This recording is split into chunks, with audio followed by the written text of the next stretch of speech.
This is A New Angle, a show about cool people doing awesome things in and around Montana. I'm your host, Justin Angle. This show is supported by First Security Bank, Blackfoot Communications, and the University of Montana College of Business. Hey folks, welcome back, and thanks for tuning in. Today's guest is Ami Vitale, an award-winning National Geographic photographer and Nikon ambassador. What keeps me going back every single time, even in the middle of the war zones, even in the middle of these very difficult situations, that's where I meet the most incredible people. Ami has visited over 100 countries, documenting the horrors of war and the good work being done to protect endangered species. Ami, thanks for coming on the show. Thanks for having me, Justin. So tell us, where did you grow up, and tell us a little bit about your childhood. I grew up in South Florida. Okay. It feels like the other end of the world. It pretty much is, isn't it? In a lot of ways, yes. And I, as a child, was a pretty shy, introverted, gawky person, really, until I was a young woman. More than anything, I was curious about the world. Yeah. And I think we all grew up in little bubbles. And I remember in South Florida thinking to myself as a child, there's got to be more than this. More than this, yeah. And so at what stage did you start to kind of scratch that itch and get out there? Pretty early. Pretty early. Yes. As a teenager, I ended up living with friends in different states for the summer, getting jobs and working. And then by the time I was 18, I moved to Europe. Okay. And was hitchhiking and traveling around and got a job in the Czech Republic right after the Velvet Revolution. Yeah. So right after the wall came down, it was an incredibly exciting time to be there.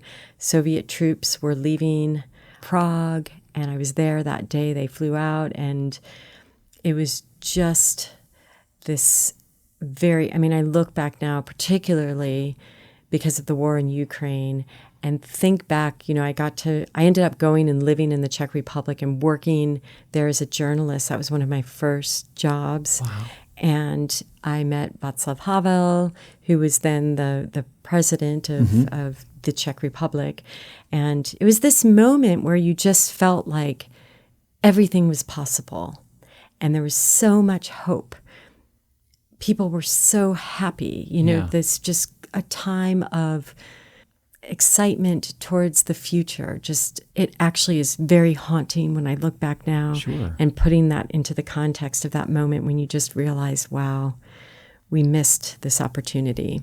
So this was your first sort of immersive moment as a journalist, and you're exposed to this sort of hugely positive, focused emotional set, right? And then tell us from there how you started to cover conflict and war and some of the most horrible periods of human history. Sure. Well, I just skipped over a lot, yeah. But I actually should back up. And I went to university. I came back and went to school in North Carolina. Okay, so after I went there and studied there, and then came and was in North Carolina, and it was so surprising to me it was a very different upbringing than I had, and I learned a lot about our country. Okay. And it was really very interesting to be able to have that lens of living abroad, coming back and seeing, that's one thing I think that living in other places teaches you. It teaches you more about your own country than about that country you're visiting. You come back with a fresh set of eyes on everything and a different way of seeing, and it definitely, those 4 years shaped a lot of who I am today. That's when I really began going from being this shy, introverted young kid to taking my camera, and my camera was my passport, because I realized that having that camera allowed you to get into spaces that people, depending on how you approach people actually love to be listened to be seen, to be heard. And it was this big aha moment that I could take the attention away from myself and focus on others and really listen to them and learn. And it just gave me access to any world I really wanted to go and explore. And that's what I found so interesting, that even in North Carolina, I was in the Research Triangle Park, which has the highest, at the time, it had the highest number of PhD, very educated people living in this. And at the same time, there was extreme poverty. And I would ride my bicycle through neighborhoods and actually got the courage to go and knock on people's doors and start photographing portraits of people that I was so amazed at the diversity of humanity in this tiny little town. And somehow the camera gave me quite a lot of courage. You took this upon yourself to just explore, get out there, meet people, and you said the camera was your passport. Was it sort of your entry point to conversations? I mean, you said you got up the courage to knock on these doors. Like, you knock on this door, somebody opens. Well, what happens then? It's wonderful to be a student of anything. It is, isn't it? People will do a lot for you if you're a student. They will. There's this innocence and understanding and people wanting to help. Yeah.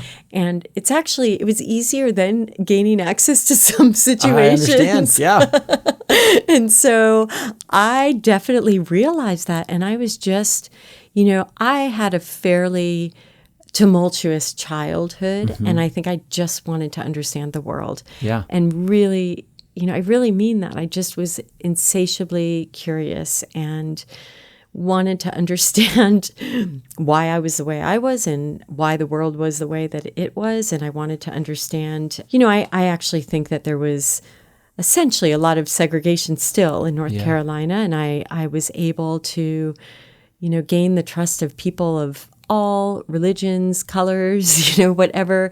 And I just went and asked if I could take people's portraits, and I would talk to them, and I'd bring prints back for them and visit. And that was the other thing I learned pretty early on, is that you have to go slow and take time to gain people's trust and allow them to really open up and share with you. And then once they do, it is so profoundly moving.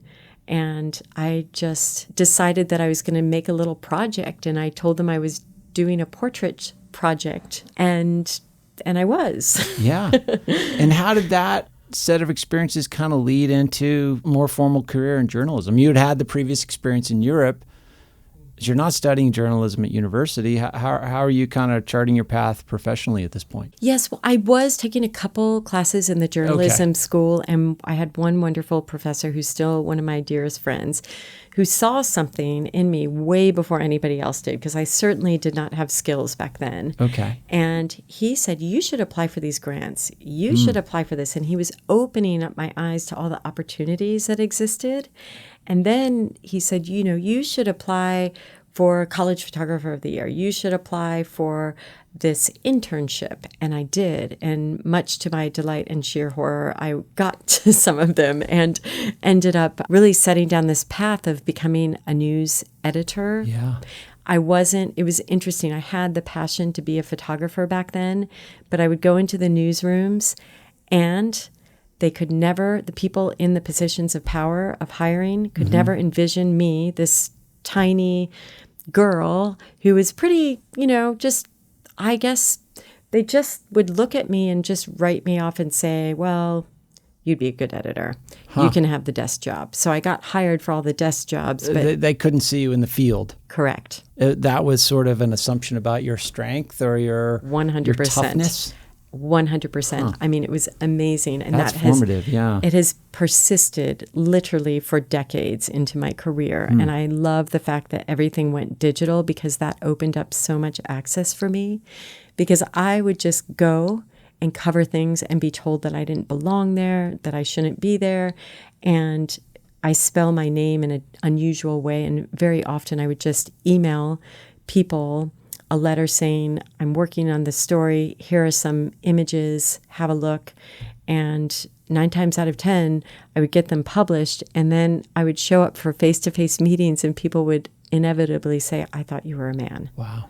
A lot. That happened a lot. That is interesting, kind of given the experience you had in North Carolina of knocking on these doors and having the courage to forge relationships with strangers and document their stories. in a real intimate way. I mean, that takes not only courage, but a type of character. It's interesting that those families that would eventually be welcoming, but also kind of corporate journalistic apparatus would sort of say, no, she doesn't have what it takes. I think there's two takeaways from these stories. Yeah. One is I think that most of us can go about doing what we really dream about, but the hardest thing is believing in yourself. Mm-hmm. And that very often, yes, all those people told me, no, you can't do it. But I think that's something that can stop a lot of us when you hear those thoughts. You don't belong here. You can't do that. You don't have the skills. You're not tough enough. And it's actually more dangerous when you believe what they say. And so it's really, really essential to tune that noise out and just follow your heart in every situation.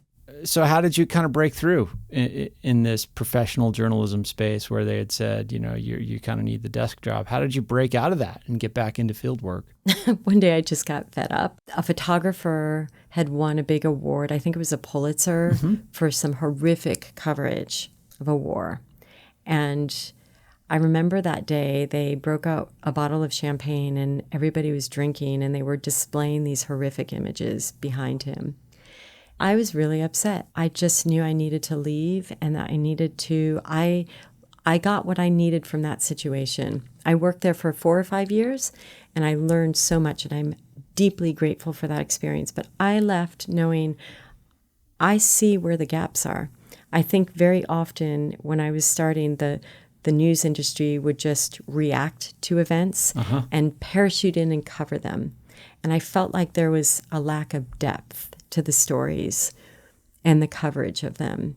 And I just, at that point, I left and I started applying for grants. Okay. And I wanted to go and spend time on one story and just learn. And so that was another exciting moment when I applied for a grant to go and live in a tiny country in West Africa called Guinea-Bissau. And I thought I was going to stay for a few weeks.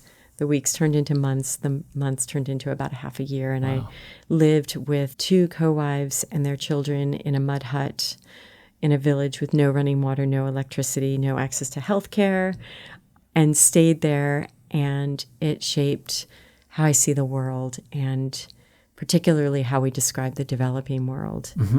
I learned the language Pular, and I spent my days not really taking pictures, but gathering firewood, learning how to cook over an open fire, and getting water, which was a big one. I loved it. I found this beautiful connection to nature.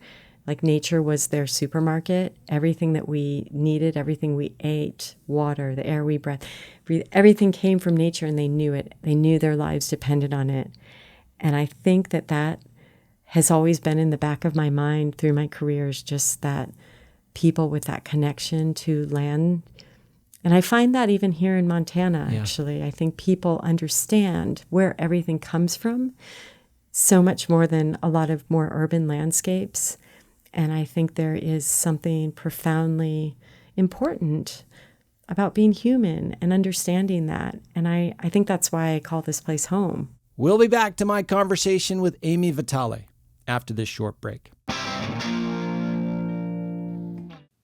A New Angle is supported by First Security Bank, Blackfoot Communications, and UM's College of Business.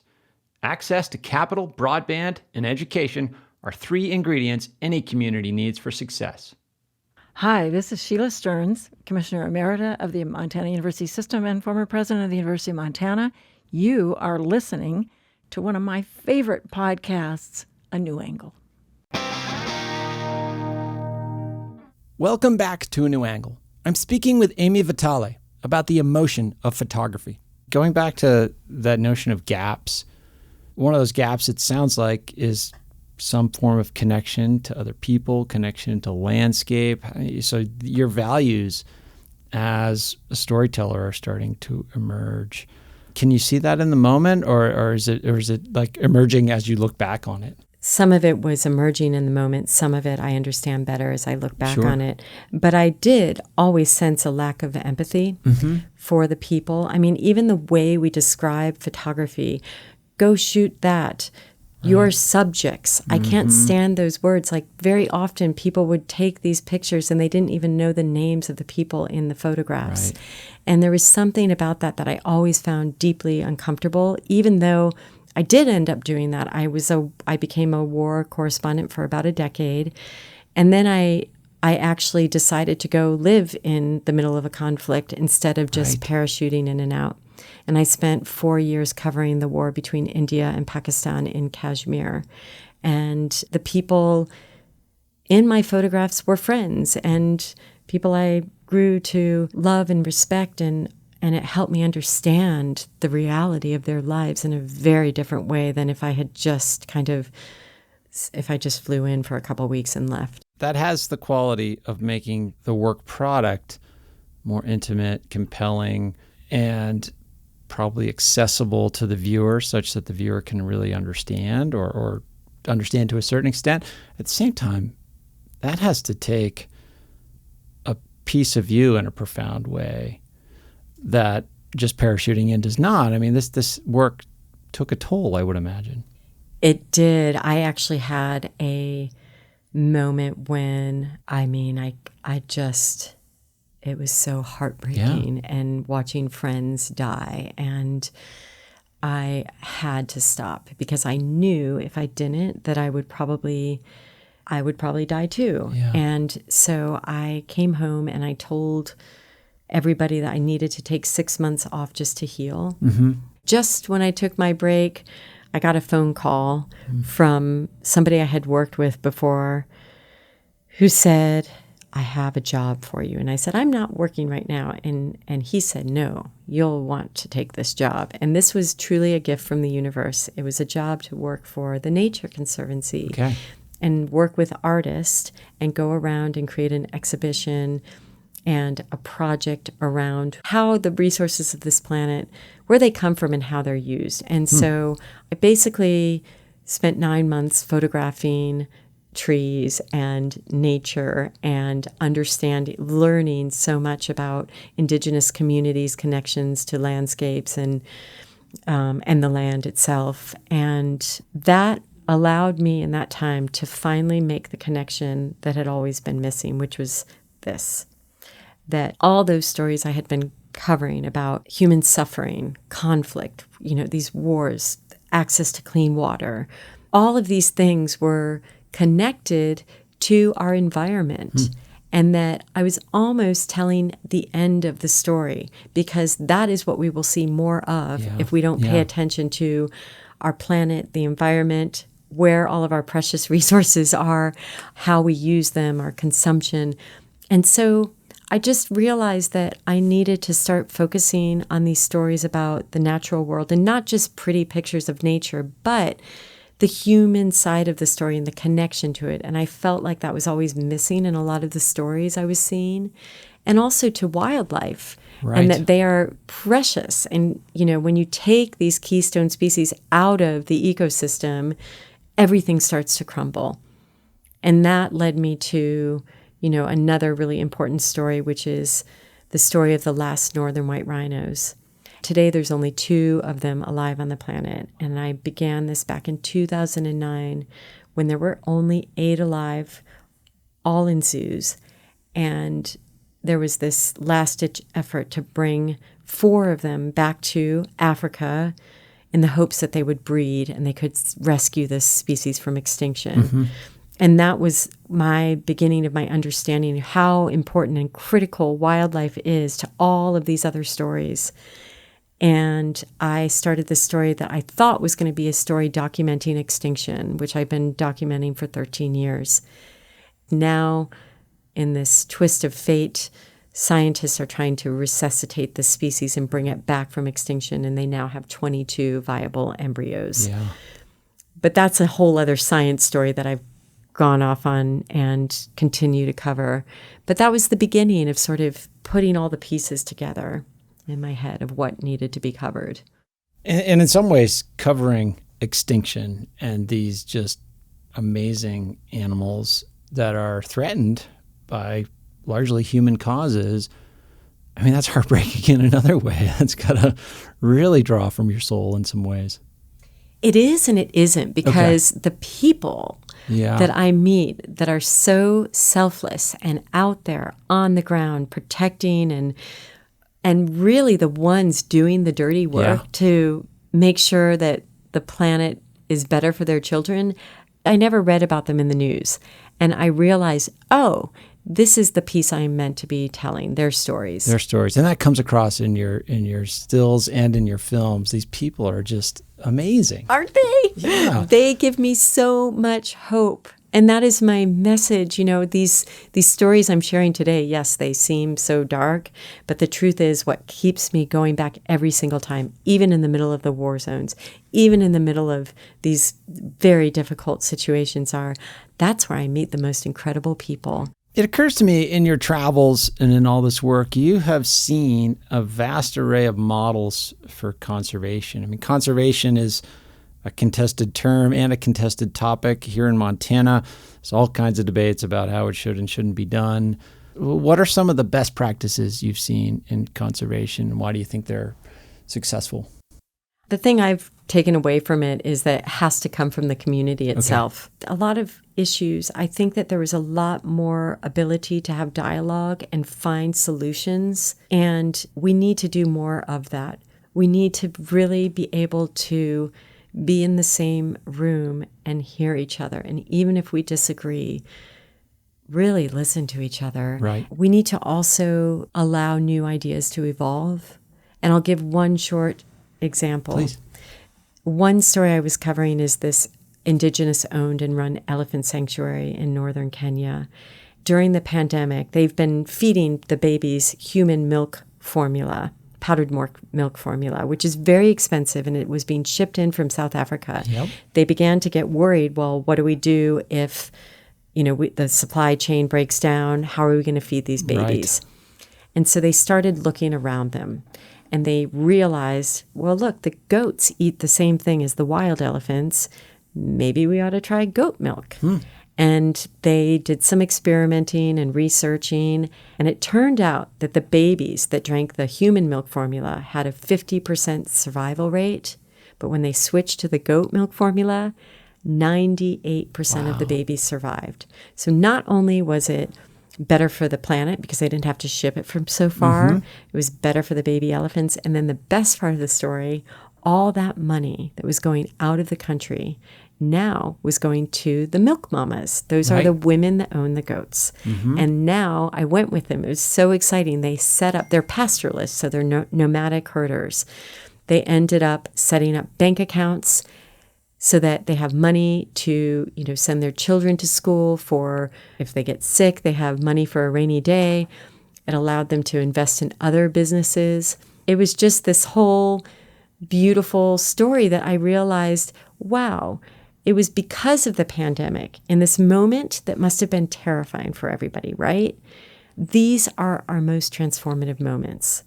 And I share this story because I think we're in a difficult moment right now. We all know it. Let's use this moment we're in now and take it as a moment to reimagine a different way forward. How are we going to redo things in a way that creates a more equitable, sustainable world? Yeah. So much more is possible, and humans are smart. We can figure some of these things out. Yeah, oftentimes some of our most innovative moments and most powerful insights come from those moments of scarcity or crisis or when your back is against the wall. In our remaining time, Amy, let's talk a little bit about Vital Impacts. I mean, this nonprofit you've launched is off to a tremendous start. Tell us about your mission and who you're trying to help and why. So this also evolved during the pandemic, but I realized that, I grew up with this idea that it's a competitive world. And I've sort of grown to understand that the only way to overcome our greatest challenges are through collaborations. And so I reached out to many of my colleagues and some of the finest photographers and artists and asked them to come together behind some causes. Okay. It's actually a local printer, paper and ink studio, who are printing all of it. And it is beautiful just to feel it and hold these works of art.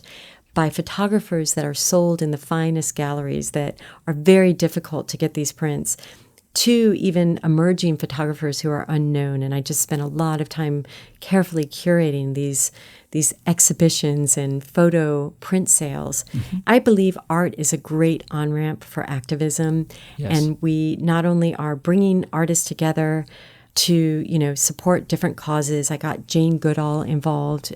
She donated prints.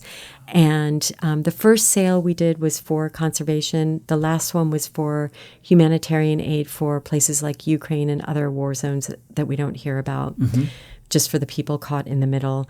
And we donate all of the money we raise to these different causes. And now the Vital Impacts is growing. We're making programming. I've been training 40 indigenous conservationists in Kenya who are amazing storytellers, and they just needed the tools mm-hmm. so they can tell their own stories. And then I'm about to announce 2 grants I'm giving out for a photographer / storyteller to work on a project for a year that is related to the environment, because these stories take time and they need funding. And so I've been able to raise money for them. And the whole idea is why don't we use art to inspire and make a better world? I love it. Ami, we share a connection to one of my favorite institutions here in Missoula, the Roxy Theater and the International Wildlife Film Festival. Listeners might know that my wife Maggie is president of the board of the Roxy. Woo, woo. And you have dedicated so much of your time and energy to that institution. You've got a lot of inbound requests for your time and energy at this stage of your career. How do you make choices about that, and why does the IWFF rise to the top of your list? Oh, it is. We're so lucky to have this here. It's extraordinary. I mean, the talent that comes to Missoula and moves through Missoula is powerful. I mean, films can change the way people see the world and show us things we never even imagined. And it's not enough just to tell stories. I think you also have to give back a little. That's the beautiful part, is just the mentoring that comes along with that. So that's a critical piece of completing the circle. Sure. Ami, what do you have coming up that you're particularly excited about? I've got a couple films coming up. Yeah. I've got more print sales for different causes. You can go to vitalimpacts.org. And I'm also launching these 2 grants for photographers that want to go out into the world and tell these stories. Well, Ami, this has been a pleasure. Thank you so much for your contributions in general and contributions to this community. Love to have you back maybe when one of these films come out and we can talk about it more specifically. Thank you so much, Justin. I really appreciate this.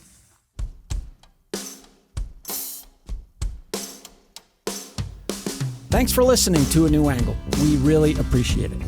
And we're coming to you from Studio 49, a generous gift from UM alums Michelle and Lauren Hansen. A New Angle is presented by First Security Bank, Blackfoot Communications, and the University of Montana College of Business, with additional support from Consolidated Electrical Distributors, Drum Coffee, and Montana Public Radio. Keely Larson is our producer. VTO, Jeff Ament, and John Wicks made our music. Editing by Nick Mott. Social media by AJ Williams, and Jeff Neese is our master of all things sound. Thanks a lot, and see you next time.